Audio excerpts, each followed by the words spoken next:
Chapter 1. The Prologue.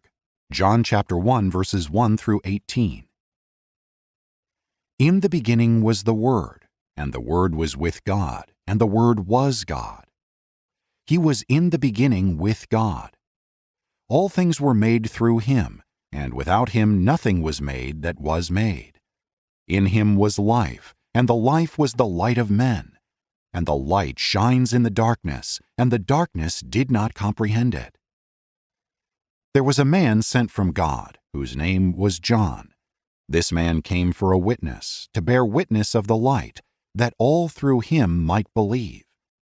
He was not that light, but was sent to bear witness of that light. That was the true light, which gives light to every man coming into the world.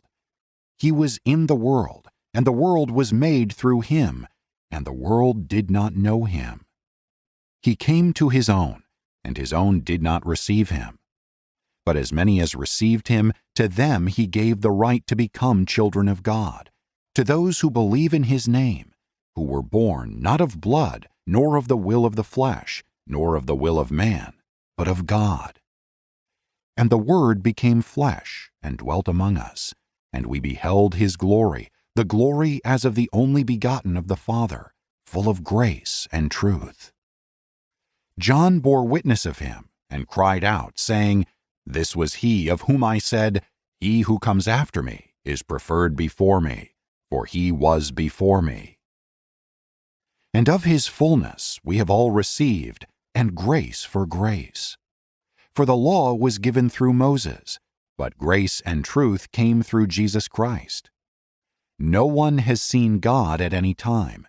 The only begotten Son, who is in the bosom of the Father, he has declared him. The first 18 verses of John's Gospel are commonly known as the Prologue. No portion of the New Testament captured the imagination and the attention of the Christian intellectual community for the first 3 centuries more than this brief section of John's Gospel.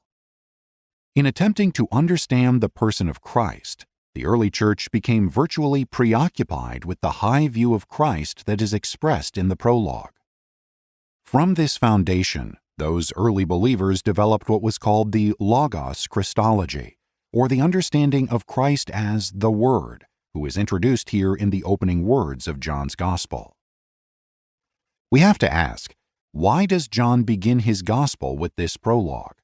Why doesn't he simply start, as Matthew and Luke do, by telling us about the circumstances of the conception of Jesus and his birth to a peasant girl?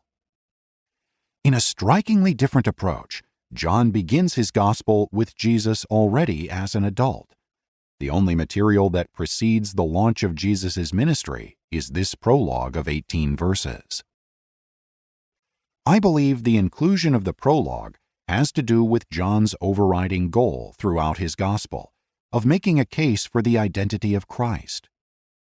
John says later that he wrote what he did that you may believe that Jesus is the Christ, the Son of God, and that believing you may have life in his name. Chapter 20, verse 31. Simply put, John is not interested in being a detached observer and chronicler of the life of Jesus. He is trying to persuade his readers of the truth of Christ so that they might become his disciples. Therefore, before he enters into an overview of Jesus' life and ministry, he composes a quick look at Jesus' ultimate credentials. In the prologue, John answers one of the main questions that we often ask when we meet people for the first time. We ask such questions as, "What's your name?" and "What do you do?" And of course, we love to ask, "Where are you from?" Here in his prologue, John answers this question with respect to Jesus. John tells us where Jesus was from. The New Testament uses many titles for Jesus. The one that occurs most frequently is Christos, or Christ, which is the New Testament word for Messiah.